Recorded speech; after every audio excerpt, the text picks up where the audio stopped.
All right, let's look at the review of the game.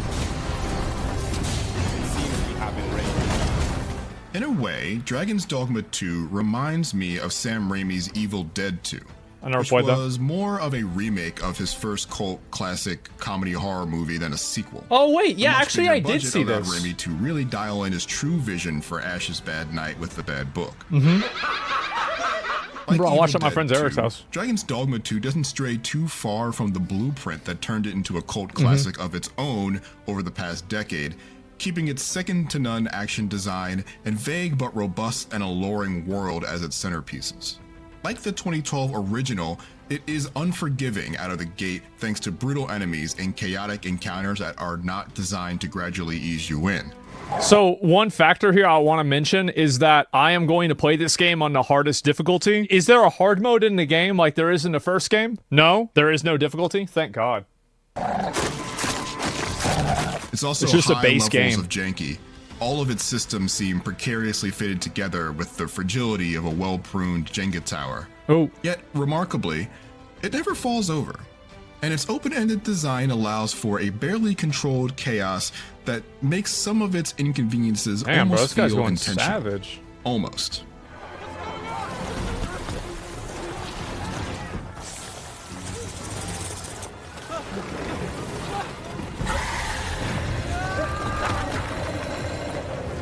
That don't make any fucking sense, bro. Like, Medusa was supposed to petrify you if you looked at her. They weren't even looking at her and they can get petrified? How's that work? Huh? New dark this is 0 out of 10, bro. This game's unplayable. To wander down, bad game. It's fake. These will never make themselves known to you if you don't go out of your way to look for them. Well done, Arisen One. Ooh. Early on, simply walking from quest point to quest point through the verdant forests or dusty crags is a huge risk, as the wilds of Dragon's Dogma 2 are filled with creatures who would love to make you lunch. It's a cock goblin. While lots of open world games with day-night cycles stress the dangers of venturing out when the moon is high, I don't know of any other game that has a more brutal night than this one. Valheim nighttime can be kind of bad. Wake up! We're being raided. The explicit lack of waypoints and map markers for the side stories really helps nail the feeling that you aren't simply a walking task bot for the world's NPCs to wind you up, but a curious member of a living, breathing place that will march on valiantly whether you find what you're looking for or not. You'll be doing lots of backtracking and exploring on foot, as there is very little way of convenient fast traveling. In the first few hours, having any squabble evolve into a rolling melee with every other beast within a square mile became annoyingly commonplace. The ogre, or the cyclops, these things are bigger than they were in the first game. These are way bigger. Skirmishing goblins trying to keep their distance from you and harass you at range. Same with these. These are way fucking bigger. They're like twice the size. Must mosh through the combat, and in turn, this attracts the eye of a griffin to dive bomb the encounter like a feathery wrecking ball. Like third party. On the apex predator. It's a tough learning curve, but it eventually gives way to a rewarding feeling of a stronger, smarter you walking through a valley that gave you heartache 10 hours ago and navigating it like a well-oiled machine. This dynamism is present in Dragon's Dogma 2's story and quests as well. I wouldn't call the main story at large that remarkable. You play as the near immortal... I felt that way about the first game. Is like, I actually feel like the story had the potential to be a 9, but it was told as a 4. Chosen My one, opinion. The Arisen, who has their heart stolen by a dragon that you will be forced to slay one day in order to save the world. Yeah. You fell that fiend! It's the exact same premise as the original. The only part of it that I thought was really good, was everything was S tier, was after whenever the sinkhole opens up in the place, and everybody's blaming you and hating you. That was the only part of the story I thought was actually good. Everything else was Dogma with a bit of a Game of Thrones-esque spin in the political spoilers? That's why I didn't say where it was. That is good, if not all that special in a world where every fantasy story has similar influences. But on a couple of occasions, Dragon's Dogma 2 takes a major turn and upends what you've come to know and expect so far, and the characters themselves gave me something to love even outside of that larger plot. I speak only the truth, as you well know. The first time you walk into a city, you'll be bombarded with people who are happy to see such a capable-looking problem solver in their midst. Many of the quests that they offer you are pretty mundane RPG fare, but some at least put a twist on the genre staples by adding time limits or unclear consequences. Yes, you just got 3 quests at once, but if one involves saving a kid from a pack of wolves, the clock is ticking down until he becomes dinner, so you'd best prioritize accordingly.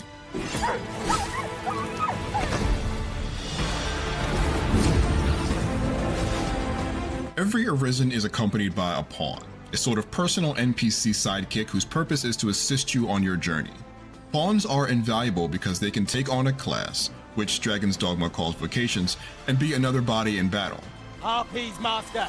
We're gonna have one tank, a healer, and then a mage, and then it's gonna be me, the warrior. I've already planned everything out. I know exactly what's gonna happen. 'Tis weak to fire. Outside of fights, they're great for tasks like gathering resources and pointing out things of note in your surroundings. They did all these things in the original game as well, but new specializations can highlight harvesting spots in your map, organize the party's inventory, or even craft on their own, which means they can add so much more value this time around. I'd gladly see you put what I find to good use. Pawns can even be sent It seems off like you actually have to resurrect the pawns, like it's a timer, because in the first game, you just click it and it automatically resurrects them. I feel like that made it too easy. to join other players on their adventures. Yeah, that's learn smart. from It's their better for them to do experiences, that. and It bring was back too easy. items and knowledge to share with you. This clever asynchronous multiplayer system was groundbreaking in 2012 and feels just as innovative in 2024 because there's still not much out there like it. Oh. They aren't always a boon though. I'd never want to leave Shelter without one. But thanks to inconsistent AI, pawns can get themselves into all sorts of trouble. That's a pretty fast res. Thank you, master. It's like a 3-second They timer. often get isolated by enemies and picked off, which means you need to run to their unconscious No, what they like to do is they like to get next to the edge and then sometimes bodies to revive them, or they'll poof out of your world. that's what it was. I had that happen like 5 times.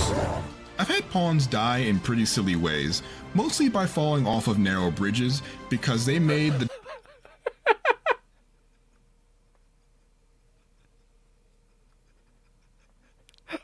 There it is. terrible choice to fight in the middle of them. Yeah. You can command them to help you, wait in place, etc., but these orders are finicky, and they'll take their sweet, agonizing time to follow them. Defend the Arisen.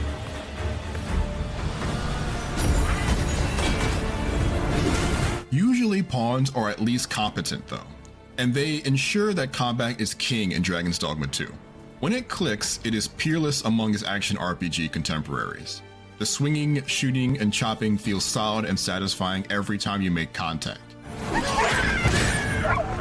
How you fight naturally depends on your vocation, and fans of this series will be relieved to find out that other than separating the melee and ranged portions of the old Strider class into 2 separate options, the returning vocations are just as excellent and diverse as they were in the previous game. Yeah, with my guy, I can do a big hit or a really big hit. And that's about it. And that's all I need. Yeah. Expressive animations and skill diversity ensure that even if a vocation has a singular role it can play in battle, there's more than one way to play. Why can't he cut the tail off? Of the new vocations, the Mystic Spearhand is my favorite. It prioritizes closing distance and burst offense over impenetrable defense. Literally, who cares? If you can get a big Another sword, standout, literally, who the cares? Trickster uses illusions and deceptions to make enemies fight each other. And for my money, is Me? the Okay. you smoke too tough, your swag too different meme in physical form. We must do whatever we can to knock it off. No matter your vocation, there's a huge Monster Hunter influence on combat as well. I wonder why. Since a chunk of the combat design team at Capcom works on both series. Large monsters and even smaller ones have many possible targets of interest on their body, like a Cyclops' eye or a Saurian's tail. Targeting them could do more damage, stun them more regularly, or take that limb off, completely altering the enemy's attack patterns and possibly granting more loot. I rejoice in how impactful choosing to spend the effort to take these kinds of advantages always felt, especially when you're fighting groups of big enemies and need to thin the herd quickly. Bro, I'm so excited. I'm actually On the so other hand, excited, I don't man. approve of how janky climbing enemies feels, something you'll be doing often to bring larger foes down to size. It's easy to get disoriented while climbing through no real fault of your own, and if the monster jumps into a corner or pressures you against the wall, the camera reveals itself as having been the true villain all along, making it Wow, I would have never expected that. absolutely impossible to see what's going on for as long as you're stuck there. Yeah. More than once, I have taken big damage or even died because I was body blocked by my foes, and that has never been a good way for a fight to end. Yeah. Even if I'm not getting bullied out of the shot, as the numbers of the combatants pick up, you can watch the frame rate slowly diminish. Not ideal It's not gonna for happen with me, bro. Like, we got a good PC. This is not gonna happen. a game where success I'm gonna have minimum 195 FPS. It only goes up to combat can be 165. so heavily dependent on Yeah, it's not timing gonna your happen to me. attacks, blocks, and dodges. Never got too bad for me, but it was noticeably chuggy, which made a game that can be hard to read due to all the things going on screen at once just that much more illegible.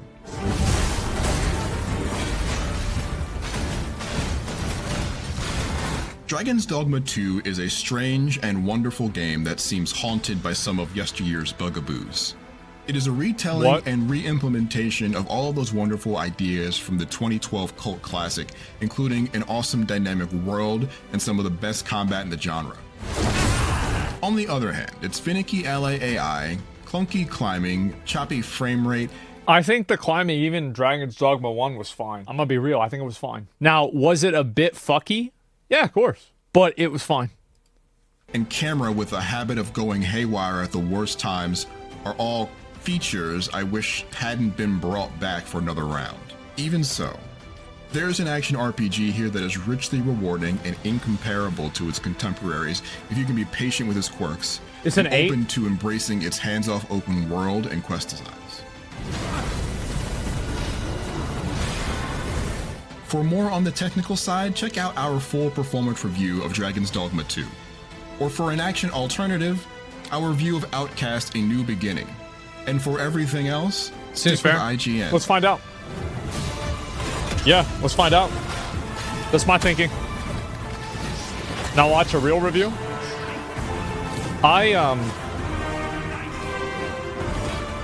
Yeah, I mean, this is why I was really happy to go and like actually play through the entire first game, or not the entire thing, right? I didn't do a lot of the content. I probably haven't even done half the content, but I really want to find out and see what this is really like, because to me, like, what I really care about the most is like the combat and the gameplay. And like for like what would I say Dragon's Dogma 1 was? I would say it's like an 8.5 or a 9 to me, because like I really like the combat. The combat was a 10, and the rest of the content was like kind of a, you know, like a 5. But like for like my weighted like importance scale, like that matters a lot.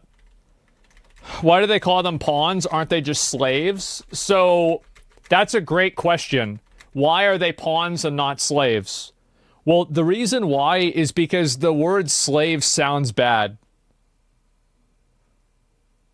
That's why. And by the way, this is a decent review. I wish that we had seen, like, I want to go in and like look at the real nuances of this shit, right? Pawns aren't human. No, they don't have humans. They don't have souls. Or sorry, they aren't humans. They don't have souls. And they don't have a will of their own. They have like kind of an abstracted manifestation of their master's will. So like they don't have a will of their own. So like it's not like somebody's a slave where like their will is being subverted. It's like a pawn never had the will in the first place. They're like basically self-aware NPCs. A construct, exactly. They're wired that way. Yeah. So because I went through, I listened, I read all the shit in the game. That's how I know about it.